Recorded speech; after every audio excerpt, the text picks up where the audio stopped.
ka kërkuar nga Kroacia, Slovenia edhe Shqipëria, domethënë sqarim për këtë, meqense ajo Kosovën e konsideron si pjesën e vet, domethënë si pjesë e vet, dhe kësaj e konsideron sikur Kroacia e Shqipëria janë përzier në trullin e saj, në fakt. Dhe kjo është arsyeja edhe si them logjika e reagimit të saj.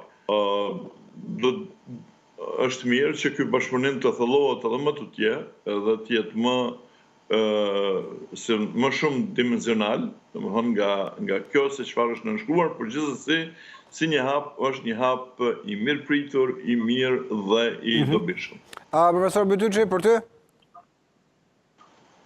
Së pari duhet të them që marrëdhëniet e kroatëve dhe të shqiptarëve janë marrëdhëniet më të mira në Ballkan. Sigurisht bashkohem me mendimin e Nezmedinit se edhe marrëdhëniet e shqiptarëve e kroatëve me bullgarët janë gjithashtu shumë të mira. Por mendoj që një marrëveshje e tillë është e vonuar. Është shumë e vonuar në kohë sepse gjithmonë kam patur mendimin se një aleancë midis Kroacisë, Shqipërisë, Kosovës, midis kroatëve dhe shqiptarëve është e domosdoshme për të përballuar agresionin dhe diversionin serb kundër Kosovës, sidomos, por edhe kundër shqiptarëve në tërësi. Nuk ka ndodhur dhe kjo që ka ndodhur është vetëm një pjesë ose si të thuash një iluzion sikur me shqiptarët dhe kroatët tashmë janë të bashkuar në një përballje të mundshme hipotetike me Serbinë. Por jemi shumë larg. Ajo është thjesht një marrëveshje ushtarake e cila parashikon stërvitjet përbashkëta dhe kualifikimin e forcave ushtarake, por nuk është një marrëveshje aleance për të qenë së bashku në kohë të mira dhe të vështira, në kohë paqe dhe në kohë lufte.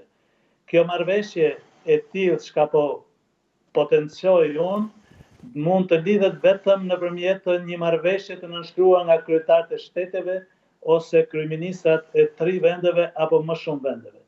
Do të doja që përveç Bullgarisë në këtë marrëveshje të merren pjesë edhe Malizi dhe Maqedonia në fundit të dyja antare të NATO-s. Dhe do të zgjerohej si thua spektri i vendeve antare të NATO-s bashkë me Bullgarinë në 5 vende dhe të Kosovës e cila nuk është në NATO, por NATO është në Kosovë.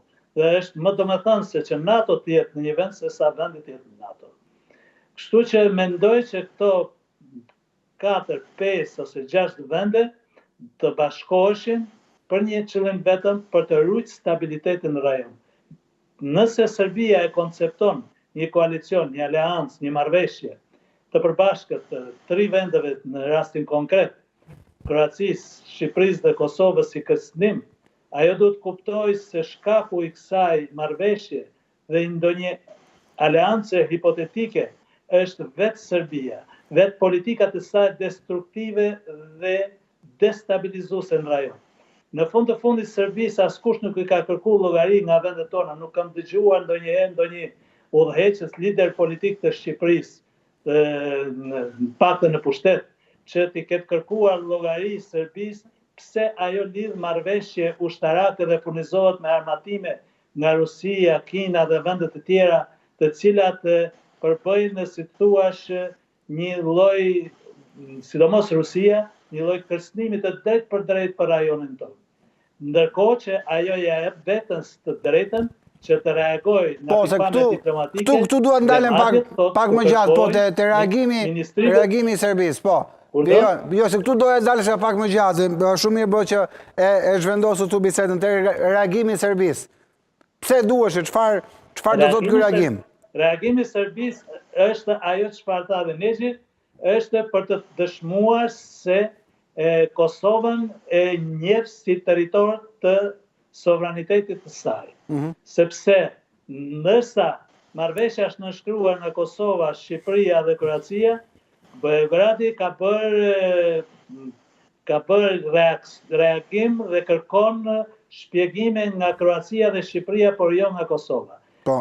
Kjo do të thotë që në Beograd ende vazhdojnë politikat e ekspansionizmit dhe imperializmit për të shtrirë sovranitet në vendet të cilat tashmë janë të pavarura siç është Kosova.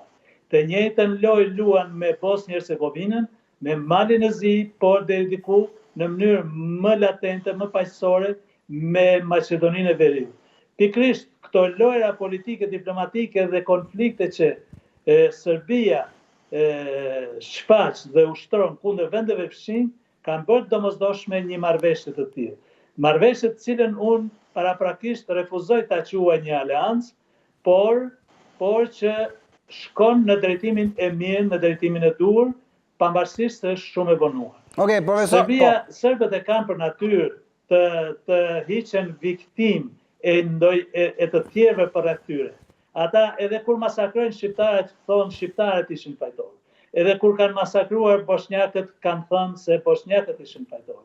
Edhe kur kanë vrarë 4 deputetët kroatë në vitin 1929 në Skupshtinën ose Parlamentin e Serbisë, patën thënë se kroatët ishin fajtorë. Viktimat gjithmonë janë fajtorë për Serbinë, sepse për Serbinë nuk mund të pranoj kur që ajo është shkaktare e të gjitha fatkeqësive të rajonit dhe të shteteve dhe popujve që e rrethojnë atë.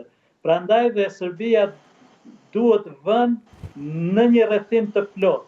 Rrethimi i plot do të ishte një aleancë dhe madje koalicion mbrojtjeje, nuk them lufte, po mbrojtjeje i të gjitha vendeve të Ballkanit për ta detyruar